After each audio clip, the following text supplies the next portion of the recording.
Local history. Local culture. Local events. Your community. This is the Joe Kelly Show.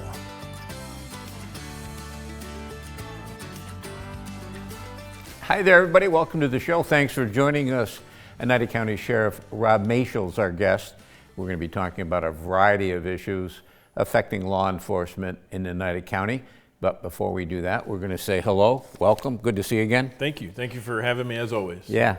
A lot of activity going on this in preceding days here in Oneida County. One of the things is the eclipse.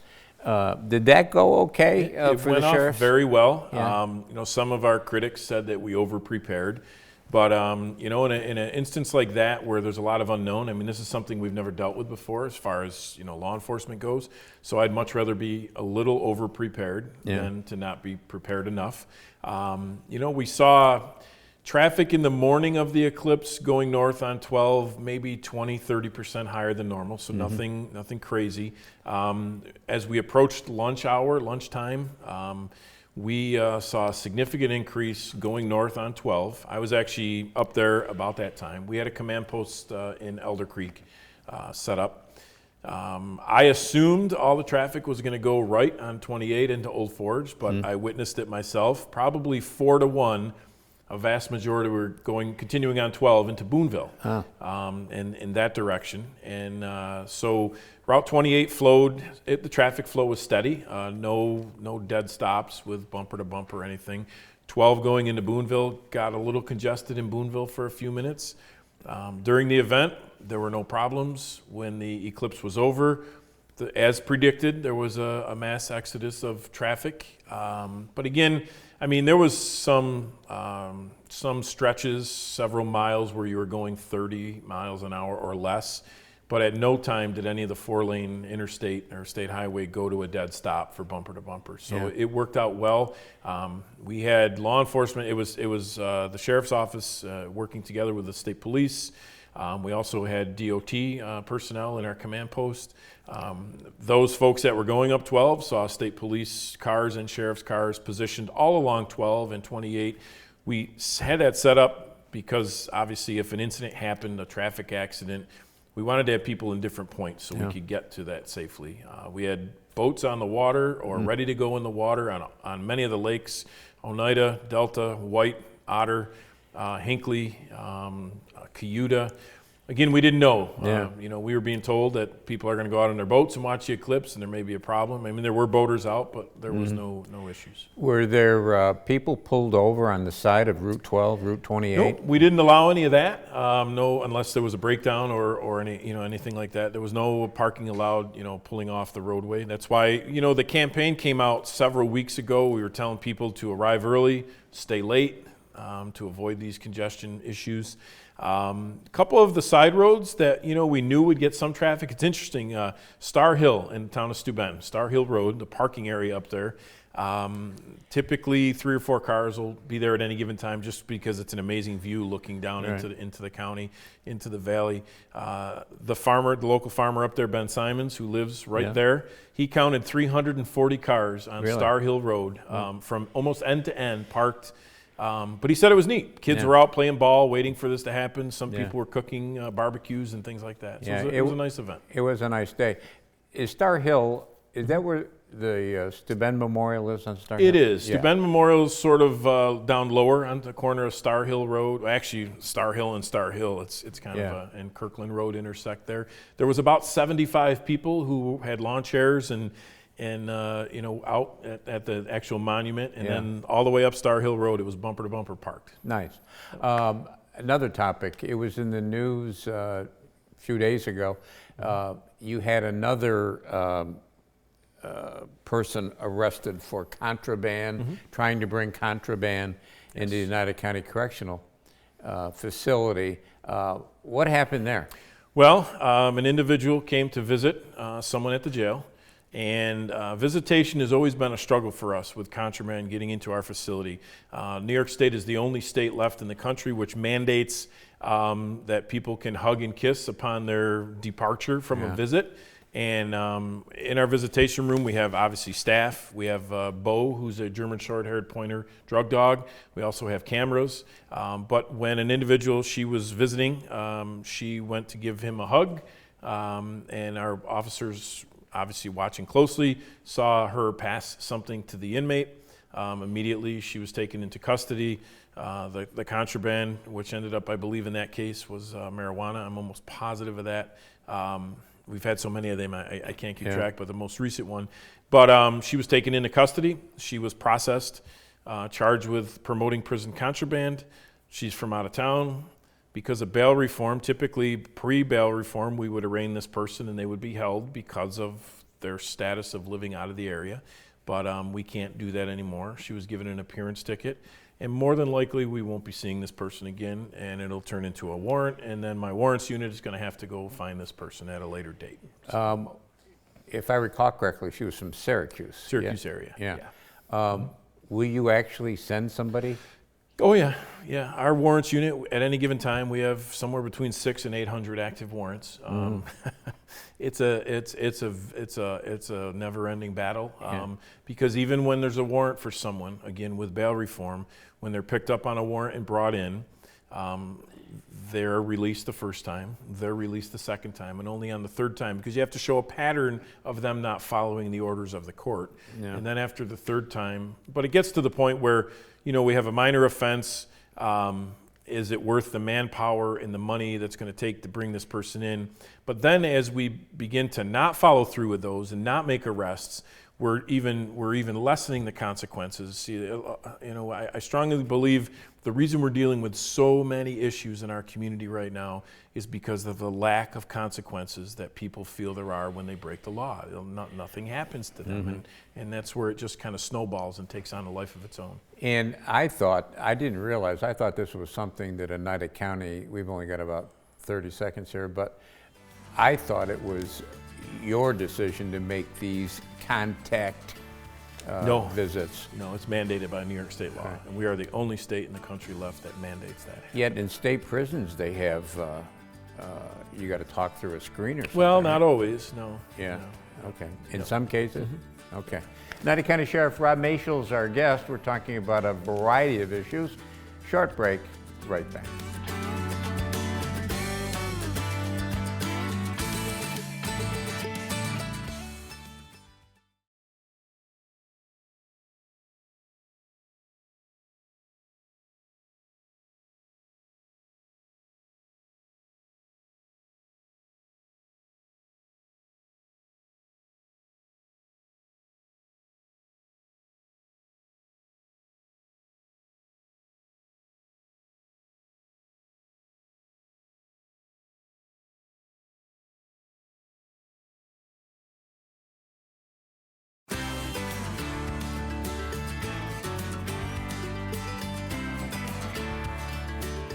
And welcome back, everybody. Thanks for sticking with us. Oneida County Sheriff Robert Maciol is our guest.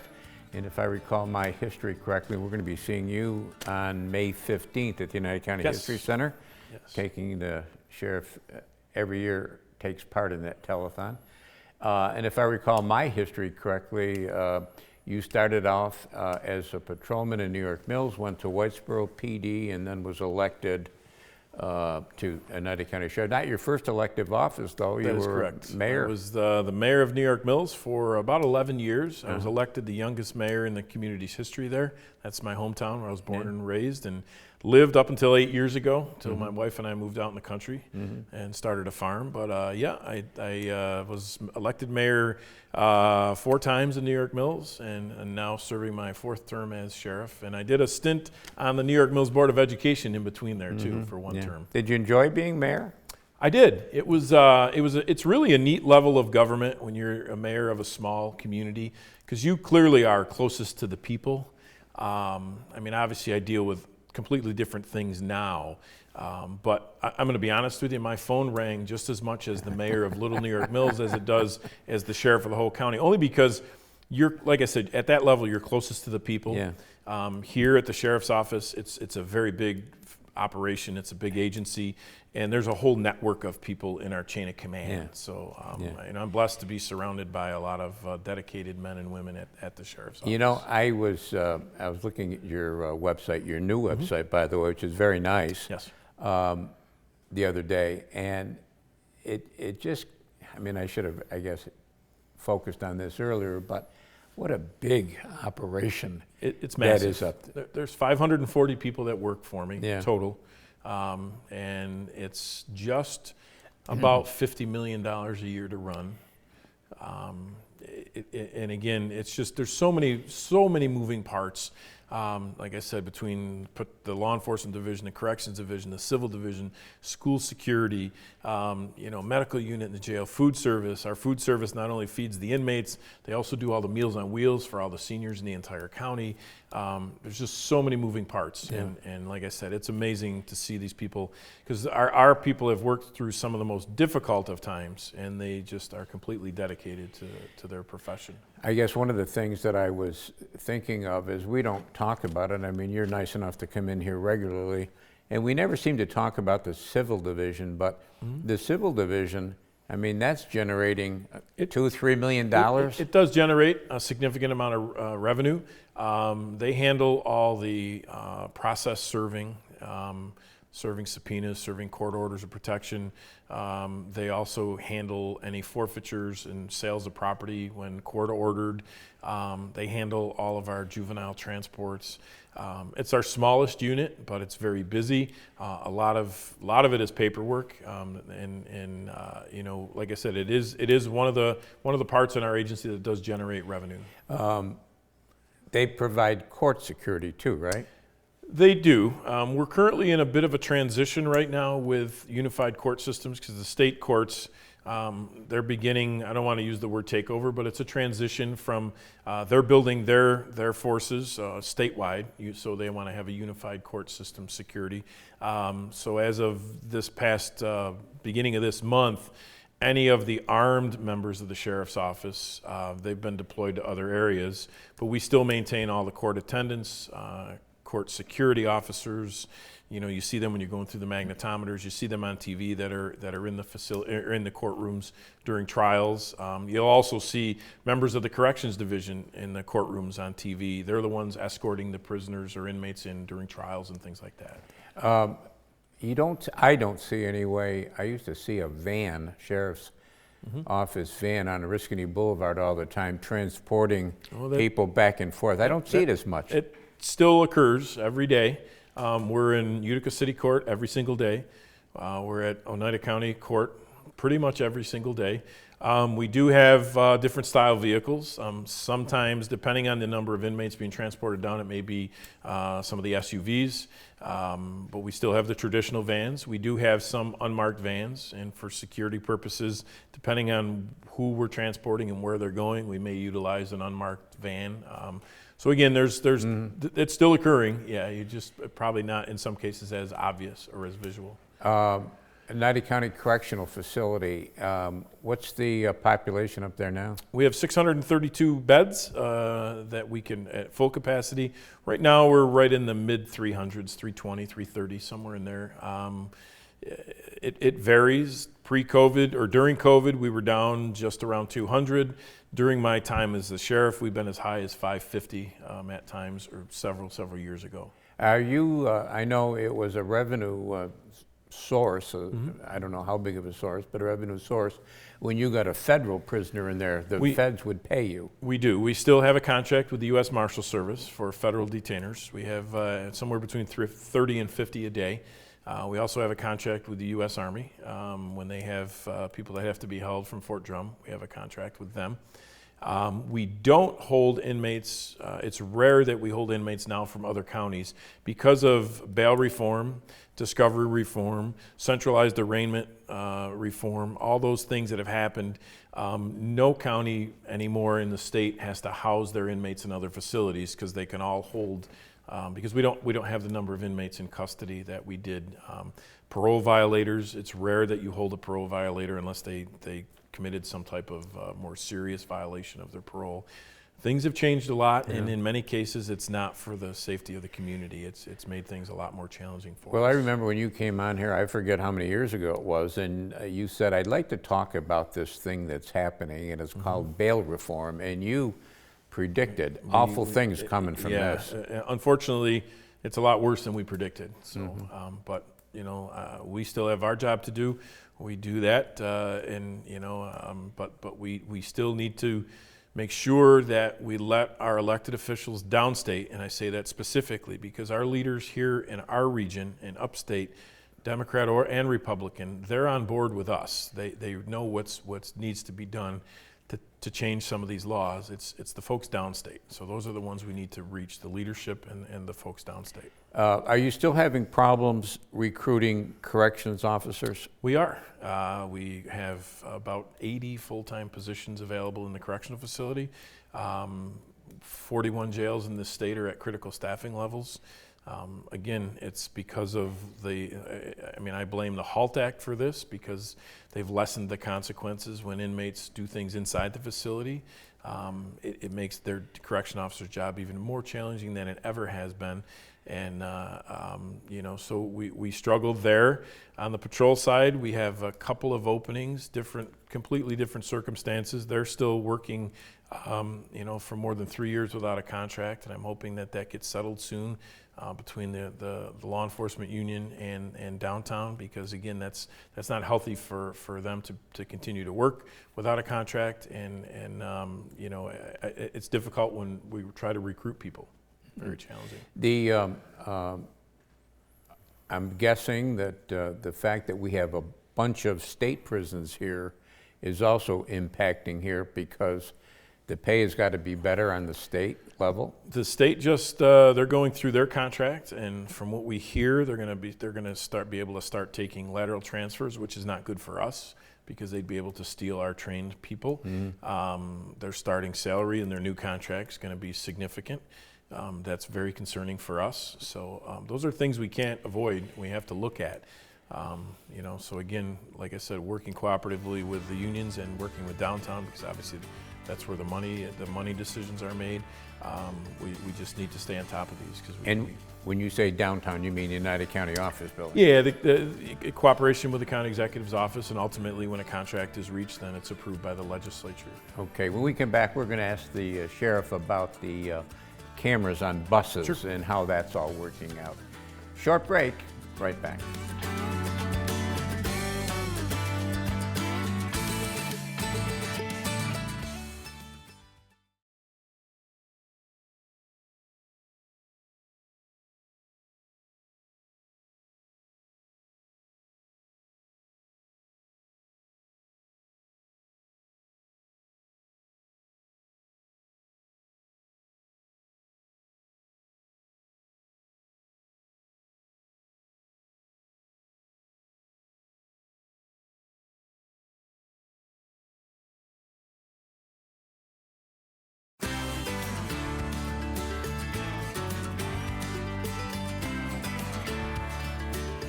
And welcome back, everybody. Thanks for sticking with us. Oneida County Sheriff Robert Maciol is our guest. We're talking about a variety of issues. And one of the things that I was thinking about, Sheriff, was I can remember prisoners. I got to be careful the word I use because there's a difference here. Prisoners, inmates, well, now the convicts. term that we're supposed to use is incarcerated individuals. So. Well, I'm not sure I'm going there, right. But the people behind bars were used for public service projects. Yep. Does that still happen? It does. Our big struggle is staffing, though, because again, in order to take a detail out, it's typically a minimum is going to have to be 2 armed correction officers trained in outside details. And when they're outside the facility, I've got to have 2 more correction officers cover the post that those 2 officers will be covering inside. But we still have some of our flagship programs that we do each season. We assist a few cemeteries. We assist like work at Murnane Field. Some of the local municipalities that have always relied on us, we still try to get those details done. And it's not, I mean, people call it a work offender or work detail. We're getting work done. There's no labor cost to the governmental agencies that are utilizing them. But most importantly, we're teaching the inmates some type of trade, whether it's horticulture or painting or something like that, so that when they leave our facility and transition into the community, this might be something that they could, get a job doing. Yeah.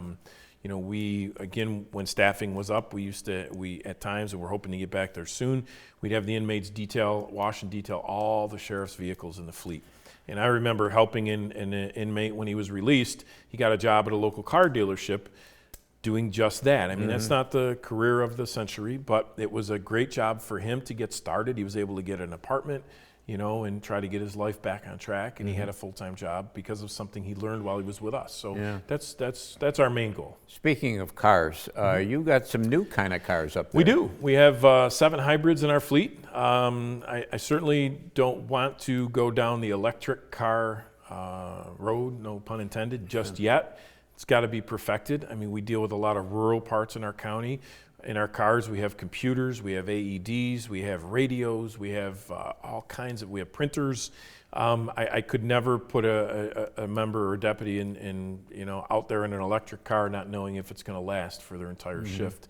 We have a lot of rural parts. You get in the wintertime in Camden, Forestport, Boonville, you could get in some hilly areas, and like I said, the last thing we want to do is so we decided to try the halfway point. We do have 7 vehicles in our law enforcement fleet that are hybrids. They're half and half, and so far so good. It's a brand new venture for us, but I do recognize eventually we have to move in that direction. But I just want to wait till it's completely perfected before we go down that path. The cars that you have on road patrol, those are leased, aren't they not? Almost our entire fleet is leased through Enterprise.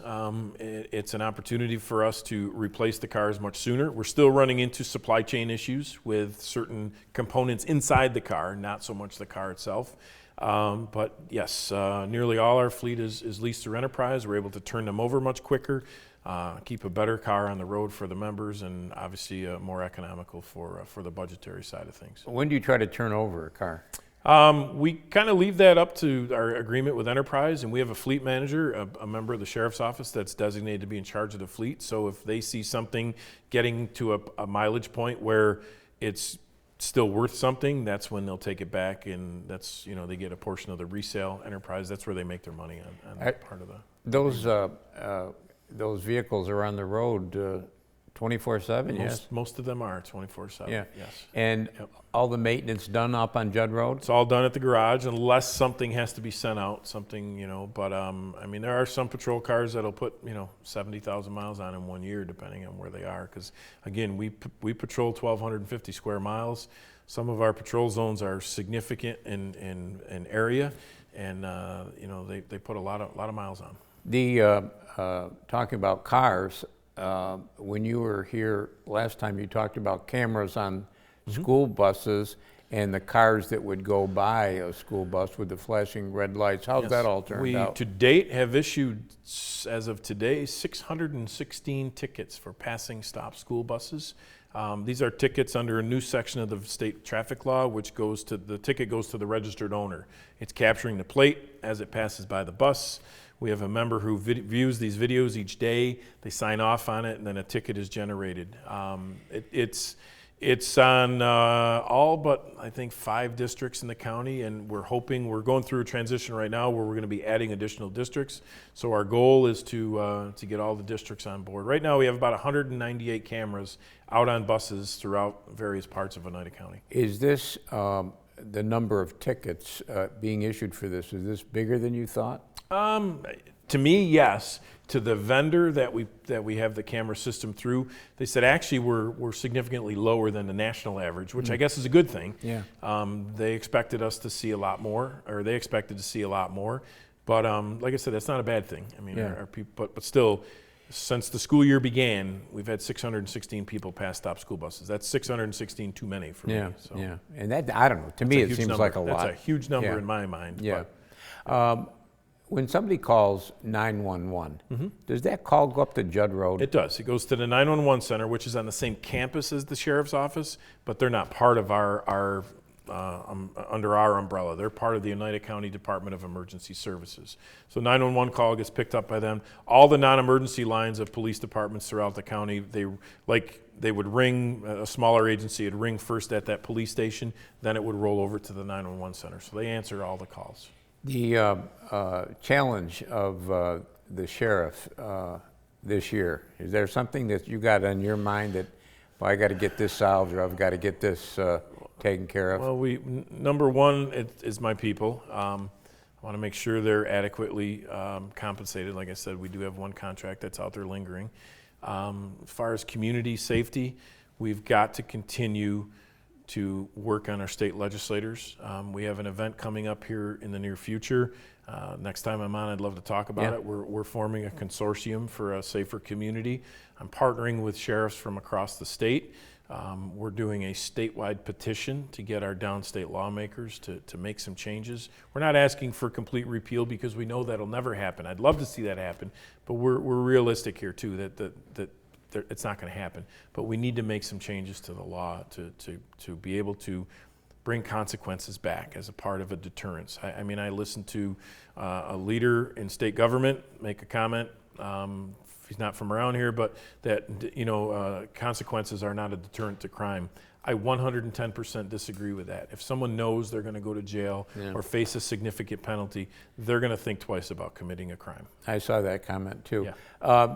You're still, as your patch says, an accredited agency. All three divisions, law enforcement, civil, and corrections, are accredited through both the New York State Division of Criminal Justice Services and the New York State Sheriff's Association. Basically, that means we have a set of policies and procedures which exceed the state minimum requirements. It professionalizes an agency. It helps lower liability costs for agencies. It builds confidence with the community. Our community knows that the members of the sheriff's office, they're part of a fully state accredited law enforcement agency. We got to go, but one quick question: when does that accreditation? Every 5 years. Each division is up for renewal every 5 years, and we go through a audit process to make sure we're still remain accredited. Well, I hope you come in sooner than 5 years, because it's That's always right. a pleasure I'll be back. having you. Thank you. Thank you. That's going to do it for us this week. We'll be back next week. We'll do it all again. Don't forget CNYHomepage.com. Lots of good stuff there. Until next time, take care of yourself, everybody.